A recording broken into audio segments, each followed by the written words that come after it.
Hey, what is up, guys? Tyler here with Secureteam. How's everyone doing? Hope you're having a great day. We've got a lot of stuff to talk about today, so let's get right to it. We have an update on the mysterious unknown airliner that was seen roaming the skies above Denver a couple days ago. If you remember in that video, we had been sent reports, and this was even covered by the local Denver 7 News, of this unknown plane that was seen circling above Denver, making this sort of racetrack type circling motion. And this thing hovered above Denver for more than an hour. And a lot of people were wondering why it was there. The local news stations in Denver called around. They called the FAA. They called local military bases. They called the Denver International Airport. They couldn't get answers from anyone. The plane had flown all the way out from California and was just hovering over Denver for an hour before finally heading out towards Oklahoma. And again, what was strange about this is that no one seemed to be claiming the plane or telling us what it was there for, who it belonged to. So now we have an update, and we now know that the Navy has identified the mystery plane, but its mission is definitely still a secret, and we now know that this is what is called a DOOMSDAY plane. It's called an E-6B Mercury Doomsday plane. And as I said, it was tracked as it traveled from the West Coast to Oklahoma, where it eventually landed at Tinker Air Force Base, where thousands of people saw it and reported on it. Now, a day after denying it, Navy officials finally responded and commented on the flight, confirming that it did hang over Denver for roughly an hour in a, quote, holding pattern. However, the unit's overall mission is classified. The Navy did respond by saying that, quote, the overall mission of the E-6B is command, control, and communications abilities to direct and employ strategic resources. So in layman's terms, the planes are able to launch nuclear missiles and communicate with diverse assets, including nuclear submarines. So this is quite truly a doomsday plane, whose sole purpose is to contain an airborne launch control system that has the ability to launch specifically intercontinental ballistic missiles. The type of missiles that, when discussing World War III, the type of missiles that, if fired, would completely destroy the Earth, should we get into a future war where these missiles are used. So the question remains, why was this plane hovering above Denver? And again, we talked about the fact that this was very close by to the Denver International Airport, which is shrouded in a mystery of its own, and that evidence suggests that there is a large doomsday-style bunker built underneath of the airport, and we've provided evidence to this in past videos. We identified the plane, and even in our first video, we had people in the comments identify it. It wasn't so much what the plane was as what it was doing over Denver for an hour, just circling. But now we know that it is this doomsday plane, and I feel like even though we now know that, it still doesn't, I don't know, I feel like a little more nervous now, knowing exactly what type of plane it was and why it was performing these maneuvers over one of the continental U.S.'s largest doomsday bunkers. So, yeah, that's all we know. We're glad to at least clear some of that up. But it was just very strange that the military and everybody, virtually everybody, was denying it before finally coming out a day or two later and saying, okay, hey, this was one of ours. And it is, in fact, a doomsday plane that is specifically used to launch missiles that would wipe out entire cities. So it may have been a training exercise, who knows? We're not getting any more info on it. Now, in other news, we have some new UFO sightings to show you guys, the first of which was captured recently over Philadelphia, so check this out.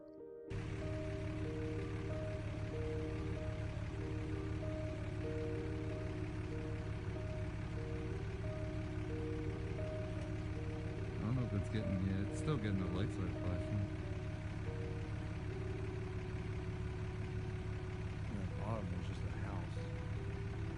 Yeah, but there's three in the fucking sky over there. Yeah. I came out here and they've just been fucking sitting there. I started my truck.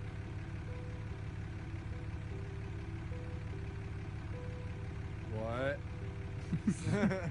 Explain that, dude. Yeah, it's funny, you weren't even. Alright, so this was sent over to me on Twitter of a very strange light formation seen above the skies over Philly. This was captured and sent over to me yesterday. We don't have a lot of information on it yet, so I definitely wanted to get it out there. Definitely nothing new. We see these formations all the time, and what is very strange about this is that it seems to hold its formation. Whatever these lights are, they're staying in this sort of triangular pattern here.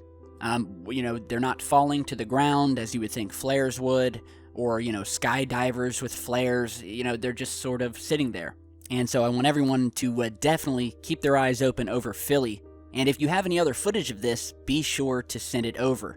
Now, another very interesting UFO sighting I wanted to feature really quick is this that was captured and submitted to MUFON of an object that looked to be blasting out from behind these large boulders here, found along none other than the extraterrestrial highway. Now, if you don't know, the extraterrestrial highway is Nevada State Route 375. It's located in south central Nevada and is near the top secret base that we all know so well, Area 51, and is a highway to which many travelers often report UFO observations and sightings, after which the state actually officially designated the route as the extraterrestrial highway in 1996. So we have these new photographs here.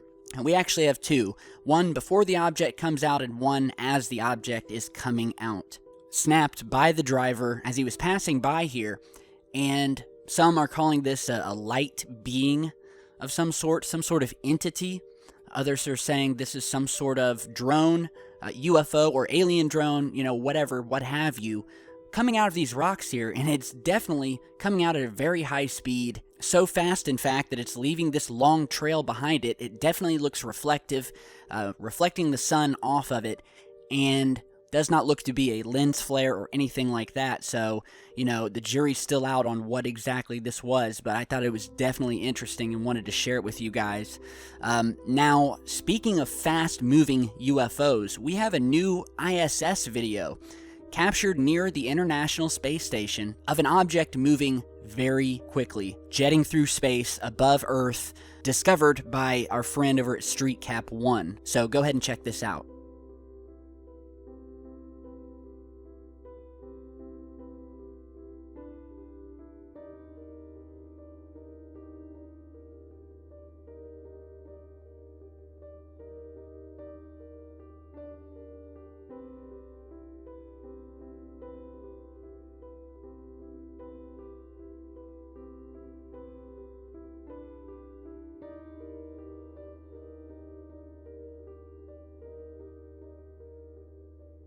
Alright, so good eagle eye by StreetCap 1 for seeing this. And as we're showing you this still image here where we first see the object, here we are here, let's go ahead and zoom in. We kind of have a cigar shape to it, an elongated shape. It almost looks like a triangular object on its side. Others have said that this is like a circular object with two legs protruding, or two arms coming out of each side. One thing for sure is that this thing is moving fast. I mean, in the blink of an eye, this thing is moving. I mean, I highly doubt that this is a satellite, just for the fact of how quickly it passes by. I mean, you don't even see it. And if you blink, you would have missed it. So we see it actually appear a couple times in this footage, and I'll let you guys watch this over, where the object first appears about right in the center of the Earth, just above it. And then we see it appear again all the way to the left side of the screen as we're showing you here. It almost looks as if it changes direction. Trying to give you the best view here, but I'll let you guys make up your own minds. Great find by StreetCap 1. Be sure to head over and check out his channel. Now, before we end today's video, there's actually two things I want to talk to you guys about. The first of which, many of you are probably wondering today, what happened to the video that I posted last night? Many of you who may have seen the video, others who may have gotten the notification for it, came over to watch it today and saw that it had been taken down. And so you're probably wondering what is going on.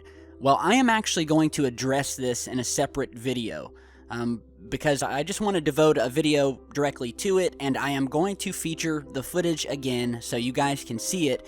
But I'm not sure if someone was trying to troll me or not. I mean, like I said, I'm not sure. But after I uploaded the video with a certain piece of UFO footage last night, you know, after I watched it over and over and talked to some people, I don't know, some people thought it was legit, others said that it was fake, and, you know, I made a quick decision and decided to take the video down after it had gotten like 20,000 views, and I honestly wish I wouldn't have done that, because even if I'm not completely sure about a certain piece of footage, I mean, that's what this research is for. It's to put videos up and to let you guys and let all of us as a whole work together to figure out what we're seeing. I mean, that is the point of research. So I felt bad after I took it down, but again, I will show you guys the footage in a video after I post this one, and we'll talk about it, and again, I'll let you guys be the judge, as I should have, and again, I'm sorry I posted the video and then took it down. I just do not want anyone trying to troll me or trying to get their footage onto my channel. It's just not going to happen. I'm going to shut it down. So we'll talk about that footage in another video, which I will post shortly after this one, so stick around for that. Now, lastly today, I want to show you guys a beautiful gift that was just sent to me and arrived today, courtesy of a woman named Kimberly, who, if you remember, she was the winner of the microphone giveaway a couple weeks back. So when we did that microphone drawing, she was the lucky winner, and I later found out that she runs a cake making business called the Lucky Cakery, based out of Stevens City, Virginia. So after I sent her the microphone, she sent me a text telling me that she wanted to send me back a special thank you gift. Even though I told her that that was definitely not necessary, she didn't need to do that, she definitely wanted to, and she did. And today I received a package of the most awesome, epic, beautiful, professional, well done, detailed box of cookies that I have probably ever seen or eaten in my life, and that is what you're seeing here. I am now a proud owner of my very own Secureteam cookies, and I mean, the first thing I noticed when I took these out of the box, and she sent me, and they're all individually wrapped, they are absolutely identical to the Secureteam alien head logo, and I mean, look at them, you're seeing them here. These are amazing, and the amount of detail put into them is just phenomenal. So I was so surprised. I'm still trying to figure out how she made them with such detail and precision. They're delicious cookies, and I definitely wanted to show you guys these. I mean, this is just awesome. So big, big thank you to Kimberly. You have an amazing talent. Never stop. And if any of you are near Stevens City, Virginia, be sure to give the Lucky Cakery some business, and I will put the website to her business down in the video description. All right, so Kimberly, thank you again. Amazing stuff. Love the cookies. And to everyone else, be sure to stick around. We'll have another video up soon. A lot of things to talk about, and so we'll see you back here in just a bit. So thanks for stopping by, and stay safe.